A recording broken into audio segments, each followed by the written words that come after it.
Sex, power, and who ultimately takes the blame. When it comes to extramarital affairs, there's no doubt it takes two to tango.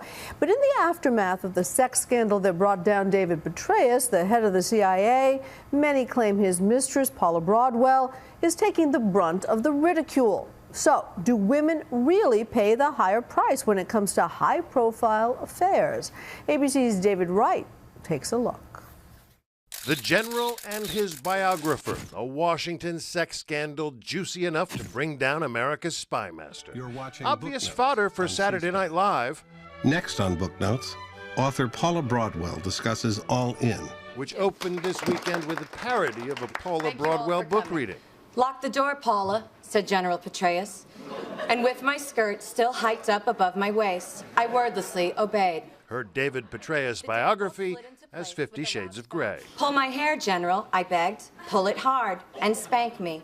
This week, the humor and the criticism came mainly at the woman's expense. I think it's very clear from the media treatment of the personalities involved that this is a form of theater and that it is a sexist form of theater in which whoever the woman is, she's always mocked, derided, and you know, that kind of mockery is not really aimed at the man. Powerful men do pay a price for their sex scandals. In Petraeus' case, it cost him his job and quite possibly a bright political future, though it's not entirely clear. Powerful men can hope for redemption. I did not have sexual relations with that woman. Bill Clinton's scandal may have wrecked his presidency, but eventually he got to become the elder statesman, whereas Monica Lewinsky will always be that woman. I understand that she now has a $12 million book deal to write about that, but nonetheless, that is the brand that she now has. She's been branded. Attorney Gloria Allred specializes in helping women cash in on rich and powerful cheaters, men like Tiger Woods or Herman Cain. She insists these men can restore their good names, in part by accepting financial responsibility. The American people are extremely forgiving. As long as a high-level person steps up and takes responsibility, asks for forgiveness. Except for John Edwards. John Edwards is always the glaring exception, because that was so egregious. John Edwards not only cheated on his wife, he fathered a baby and did it at a time when his beloved wife was dying of cancer. So for him, redemption may be trickier. As a society, do we reserve a special contempt for a woman that's perceived as a homewrecker?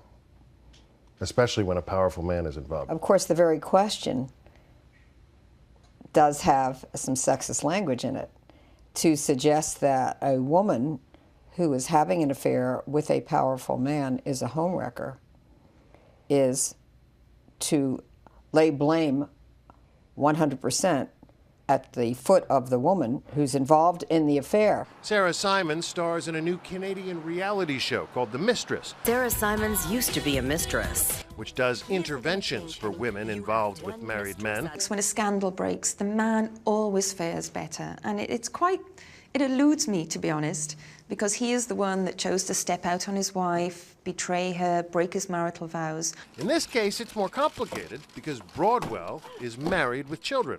Feminist Naomi Wolf, who just published a new book on women and sexuality, says she doesn't condone adultery. I don't think it's up to me to give anybody a scarlet letter. But certainly if we're going to sit around shaming people for going outside their marriages, let it at least be a single standard, for God's sake. I would much rather we didn't shame anybody. Interestingly, Allred suggests Paula Broadwell may not have taken enough heat for this scandal, which recently expanded to include Jill Kelly and her twin sister Natalie. What was that something that Paula Broadwell was doing with Jill Kelly? Was it warranted? Was it not warranted? Did she go about it in the right way? Did she not go about it in the right way? There are just many questions. It sounds like you'd rather have the Kellys as your client than Paula Broadwell. Well, I don't have any comment about that. In fact, just today, one day after our interview, Allred announced that Natalie Kawam, Jill Kelly's sister, is now her newest client. I'm David Wright for Nightline in Los Angeles.